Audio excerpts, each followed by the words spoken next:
નમસ્કાર, આપ જોઈ રહ્યા છો ન્યૂઝ એટ 10. હું છું સંજીવની. બુલેટિનની શરૂઆત હેડલાઇન્સથી. ઇતિહાસમાં પ્રથમ વખત શનિવારે ચાલુ રહ્યું શેર બજાર. સેશન ડિઝાસ્ટર રિકવરી સાઇટ પર ઇન્ટ્રાડે સ્વિચ ઓવર માટે રખાયા ખાસ 2 સેશન. જાપાનના સ્લિમ લેન્ડરનું ચંદ્ર પર સફળ લેન્ડિંગ. આ સિદ્ધિ મેળવનાર જાપાન બન્યો 5મો દેશ.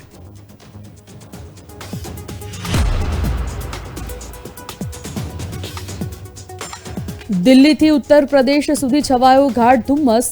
ટ્રેન ફ્લાઇટ્સ પ્રભાવિત. 3 દિવસ રહેશે શીતલહેરનો કહેર.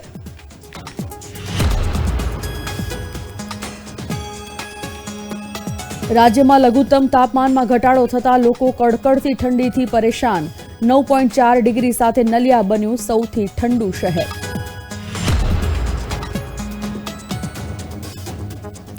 રામ મંદિરને કરાયો ભવ્ય શણગાર. આજથી 3 દિવસ અયોધ્યામાં આમંત્રિત મહેમાનો સિવાય દરેકને નો એન્ટ્રી.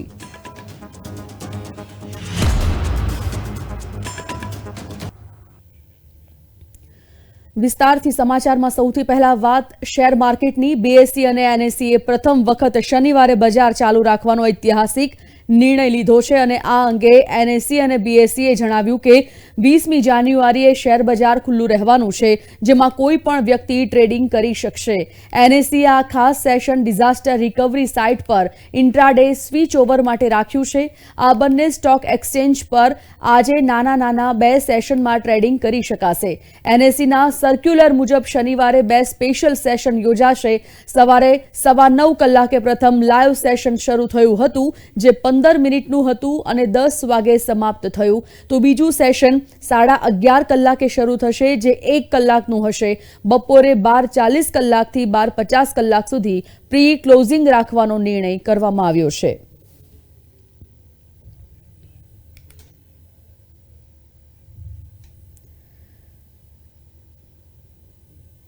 જાપાનનું સ્લિમ લેન્ડર સફળતાપૂર્વક ચંદ્ર પર ઉતરી ચૂક્યું છે. આ સાથે જાપાન ચંદ્ર પર ઉતરાણ કરવાની સિદ્ધિ મેળવનારો 5મો દેશ બન્યો છે.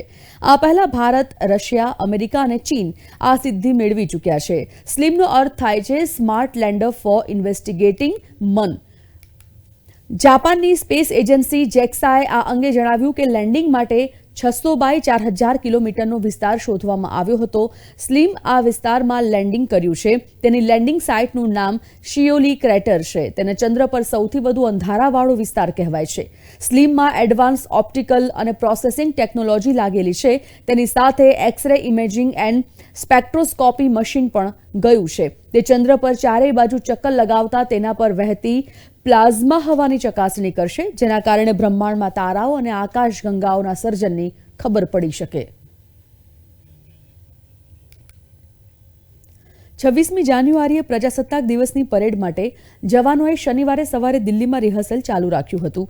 26મી જાન્યુઆરીએ પ્રજાસત્તાક દિવસની ઉજવણી માટે દિલ્હીમાં કર્તવ્ય પથની આસપાસ ચુસ્ત સુરક્ષા બંદોબસ્ત ગોઠવી દેવામાં આવ્યો છે. વિસ્તારને કોર્ડન કરવા માટે વિવિધ દળોના સશસ્ત્ર દળો જવાનો તૈયાર કરવામાં આવ્યા છે. તો સાથે જ ભારતની સૈન્ય શક્તિ, સંસ્કૃતિ અને સમૃદ્ધિનું પ્રદર્શન કરતી પરેડ રાયસીના હિલ્સના સત્તાવાર સ્થાન એવા ઇન્ડિયા ગેટથી પસાર થઈને લાલ કિલ્લા સુધી જશે.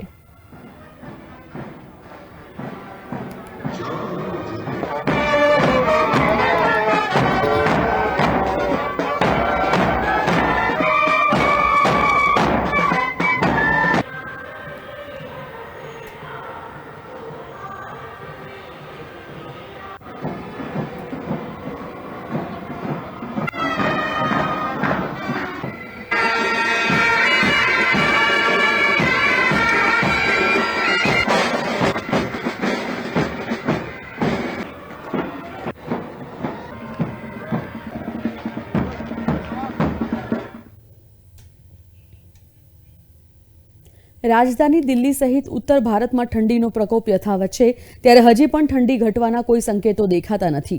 ગાઢ ધુમ્મસને કારણે દેશના વિવિધ ભાગોમાંથી દિલ્હી તરફ આવી રહેલી 11 ટ્રેનો મોડી ચાલી રહી છે, જેના કારણે મુસાફરોને ભારે મુશ્કેલીનો સામનો કરવો પડી રહ્યો છે. હવામાન વિભાગે આગામી 23મી જાન્યુઆરી સુધી ઠંડી અને ધુમ્મસને કારણે પંજાબ, હરિયાણા, દિલ્હી અને યુપી માટે રેડ અને ઓરેન્જ એલર્ટ જાહેર કર્યું. આ સમય દરમિયાન પૂર્વ ભારતમાં લઘુત્તમ તાપમાન 2 થી 10 ડિગ્રી વચ્ચે રહેશે, તો ગાઢ ધુમ્મસને કારણે રોડ, રેલ અને હવાઈ સેવાઓ પર અસર પડી શકે છે.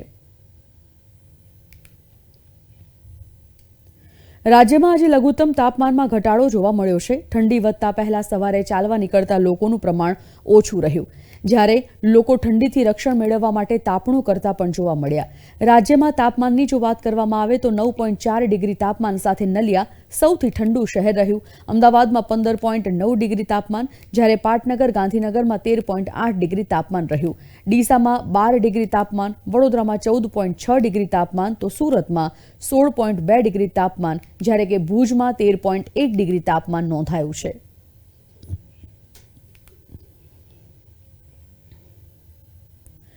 કોંગ્રેસના નેતા રાહુલ ગાંધીએ શુક્રવારે આસામના માજુલી જિલ્લામાં આવેલા 300 વર્ષ જૂના વૈષ્ણવ મઠ શ્રી ઓણિયાતીમાં દર્શન કરવા માટે પહોંચ્યા હતા.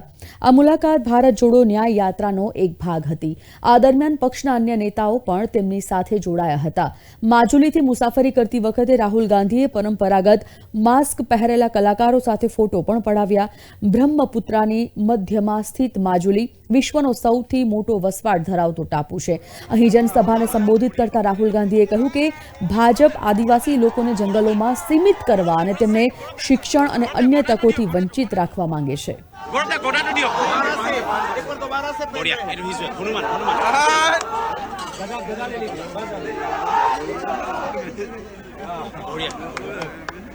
राहुल गांधी यहाँ पर गदा हाथ में लेकर ગુજરાત યુનિવર્સિટીનો 72માં દીક્ષાંત સમારોહ શુક્રવારે યોજાયો હતો અને આ વર્ષે યુનિવર્સિટીના કોન્વોકેશન ડેમાં ભારતના ઉપરાષ્ટ્રપતિ જગદીપ ધનખડ મુખ્ય મહેમાન તરીકે ઉપસ્થિત રહ્યા હતા. પ્રથમવાર આ સમારોહ નવા તૈયાર થયેલા અટલ કલામ બિલ્ડિંગ ખાતે યોજાયો. આ દીક્ષાંત સમારોહમાં કુલાધિપતિ અને રાજ્યપાલ આચાર્ય દેવવ્રતજી, મુખ્યમંત્રી ભૂપેન્દ્ર પટેલ અને ઉચ્ચ અને ટેકનિકલ શિક્ષણ મંત્રી ઋષિકેશ પટેલ પણ ઉપસ્થિત હતા. આ પ્રસંગે ઉપરાષ્ટ્રપતિએ ગુજરાત યુનિવર્સિટી સંકુલમાં તૈયાર થયેલા અટલ કલામ રિસર્ચ સેન્ટરનું ઉદ્ઘાટન કર્યું હતું. આ તક તેમને મળતા પોતે ભાગ્યશાળી હોવાનું જણાવ્યું હતું. मिट्टी में कुछ खास है क्योंकि हर कालखंड में यहाँ के महापुरुषों ने हमें रास्ता दिखाया है, देश का निर्माण किया है. महात्मा गांधी जी, सरदार पटेल जी और आज के युग में श्री नरेंद्र मोदी जी और अमित शाह जी, जो कानून के विद्यार्थी हैं. और कानून के क्यों, हर किसी को अजीब लगता था कि आर्टिकल 370 क्या है, आर्टिकल 35 कैपिटल क्या है. संविधान में जिसको टेम्पररी कहा गया है वो नासूर बन गया है और परमानेंट है. जो सोचा, जो कहा, वो आज हकीकत है. आर्टिकल 370 कॉन्स्टिट्यूशन में नहीं है. सरदार पटेल जी वो नहीं चाहते थे. એએમસીના વિપક્ષ નેતા અને કોર્પોરેટર સામે પોલીસમાં ફરિયાદ નોંધવામાં આવી છે. ગુરુવારે સ્ટેન્ડિંગ કમિટીમાં સ્ટીકર લગાવવા અને સરકારી મિલકતને નુકસાન કરવા બદલ આ ફરિયાદ નોંધવામાં આવી છે. વિપક્ષ નેતા શહેજાદ ખાન પઠાણ અને સાથી કોર્પોરેટર દ્વારા દેખાવો કરવામાં આવ્યા, જેમાં સ્ટેન્ડિંગ કમિટી રૂમમાં અને ટેબલ પર તંત્ર વિરોધી પોસ્ટર લગાવ્યા હતા, જેને કારણે કારંજ પોલીસમાં ફરિયાદ નોંધવામાં આવી છે. વિપક્ષ નેતા શહેજાદ ખાન પઠાણ, કોર્પોરેટર રમીલાબેન, નિકુળ તોમર, અસુરાર બેગ મિર્ઝા અને 15 થી 20 લોકોના ટોળા સામે મિલકતને નુકસાન અંગેની ફરિયાદ કરવામાં આવી છે.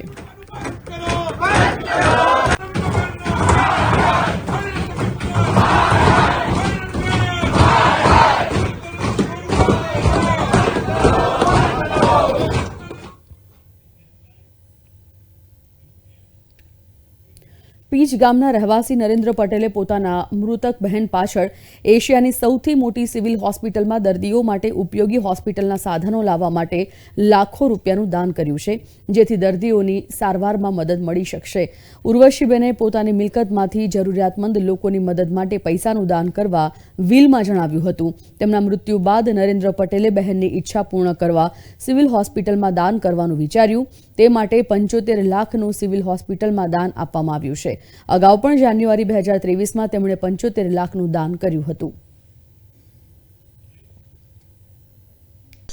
નરેન્દ્રભાઈ પટેલ જે પીજ ગામના રહેવાસી અને આમ યુએસમાં છેલ્લા 25 વર્ષથી રહે છે, એમને ગયા વર્ષે જો યાદ હોય તો જાન્યુઆરી મહિનામાં સિવિલ હોસ્પિટલને 75 લાખનું દાન કરેલું એમના બેન ઉર્વશીબેનના નામે. અને ઉર્વશીબેને એમના વિલમાં એવું લખેલું કે મારા જે પૈસા છે એને લોકો માટે ઉપયોગી થઈ શકે એવી સંસ્થાઓને આપજો. એટલે એ આધાર પર એમને નક્કી કર્યું કે સિવિલ હોસ્પિટલ જ્યાં આટલા બધા લોકો સારવાર માટે આવે છે, 10 લાખથી વધારે લોકો ઓપીડીની સારવાર લેતા હોય, 1 લાખથી વધારે લોકો જ્યાં દાખલ થતા હોય, 50,000થી વધારે જ્યાં સર્જરી થતી હોય, તો આવી સંસ્થાને દાન આપવું યોગ્ય છે એવું નિર્ણય કરી અને ગયા વર્ષે એમને આપણને 75 લાખનું દાન કરેલું. આ વર્ષે પણ આ જાન્યુઆરી મહિનામાં ફરીથી આજે હું પીજ ગામ જઈને આવ્યો, ત્યાંની શાળાની અંદર આ પ્રોગ્રામ કરવામાં આવેલો. અયોધ્યામાં પ્રાણ પ્રતિષ્ઠા સમારોહ પહેલા સમગ્ર દેશ હાલ રામમય બની ગયો છે. દરેક વ્યક્તિ પોતાની યથાશક્તિ રામ ભક્તિ કરે છે. ત્યારે શિવરાજપુર બીચ પર એક સ્કૂબા ડાઈવરે હાથમાં હનુમાનજીનો ધ્વજ લઈ દરિયામાં ડૂબકી લગાવી. કડકડતી ઠંડીમાં પણ આ સ્કૂબા ડાઈવરે અનોખી રીતે પોતાની રામ ભક્તિ દર્શાવી.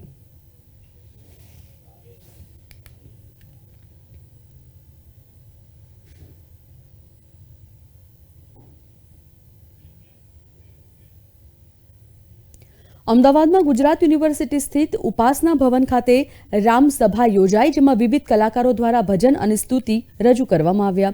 મોટી સંખ્યામાં લોકો આ રામસભાનો લાભ લઈ રહ્યા છે. ત્યારે શુક્રવારે ગાયક હાર્દિક દવેએ ભજન અને સ્તુતિ રજૂ કરી હતી.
અયોધ્યામાં નવનિર્મિત રામ મંદિરના સમારોહ માટે એક ગ્રુપે 500 કિલો લાડુ મોકલવાની તૈયારી શરૂ કરી છે. ભક્તોમાં ભારે ઉત્સાહ સાથે સતત રામાયણ પાઠનું પણ આયોજન કરવામાં આવશે. રામ મંદિરે આવતા તમામ ભક્તોમાં લાડુનું વિતરણ કરવામાં આવશે, જેની તડામાર તૈયારીઓ કરવામાં આવી રહી છે. તેમણે લોકોમાં અનેરો ઉત્સાહ પણ જોવા મળી રહ્યો છે. हमें 500 वर्षों के बाद ये मौका आया है. इसकी खुशी के मौके पर 500 किलो लड्डू बनवाया जा रहा है, जो अखंड रामायण पाठ के बाद भक्तों को, श्री राम भक्तों को में वितरित किया जाएगा. आतिशबाजी भी है, कंबल भी रखा हुआ है, जरूरतमंदों को कंबल भी वितरित किया जाएगा. उस उपलक्ष्य में हम लोगों ने 500 किलो का लड्डू यहाँ बनवा रहे हैं, जो कि राम भक्तों को, आम जनमानस को बांटा जाएगा और पत्रकारपुर में मंदिर पर अखंड रामायण कर खुशी मनाएं. ભોપાલના કલાકારો આ દિવસોમાં અનોખી રંગોળી બનાવવામાં વ્યસ્ત છે. તેઓ અયોધ્યામાં રામ મંદિર સમારોહ પહેલા તેને પૂર્ણ કરવાનો પ્રયાસ કરી રહ્યા છે.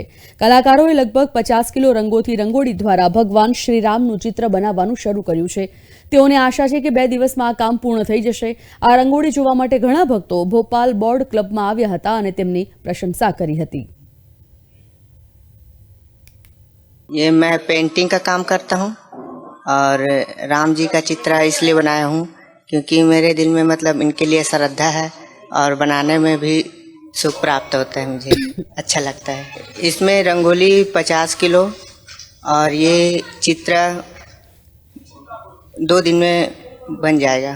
ये हमने भगवान राम का चित्र देखा, जो कि पूरे देश में इस समय आस्था का प्रतीक है और इतना सुंदर चित्र जो ये आदिवासी लोग बना रहे हैं, इसका तो कोई मिसाल ही नहीं है. आपके मन में क्या क्या ख्याल आते हैं जब आप राम को देखते हैं? राम को देखते हैं तो बस यही लगता है कि पूरा देश राममय हो जाए, तो स्वराज आ जाए. भगवान राम की विशेषता ये है कि इन्होंने इतनी बढ़िया रंगोली बनाई है कि दिल जीत लिया इन्होंने। और ऐसी रंगोली हम कहीं कहीं देखने को मिलती है। और भगवान राम 22 तारीख को आ रहे हैं हमारे अयोध्या जी में, तो हमें बहुत खुशी है और हमें सबसे बड़ा गर्व है कि हम लोग एक होंगे उस दिन।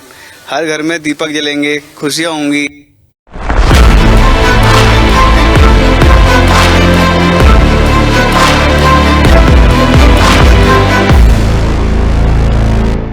આ સાથે જ બુલેટિનની સમાપ્તિ. રજા લઈશ. નમસ્કાર.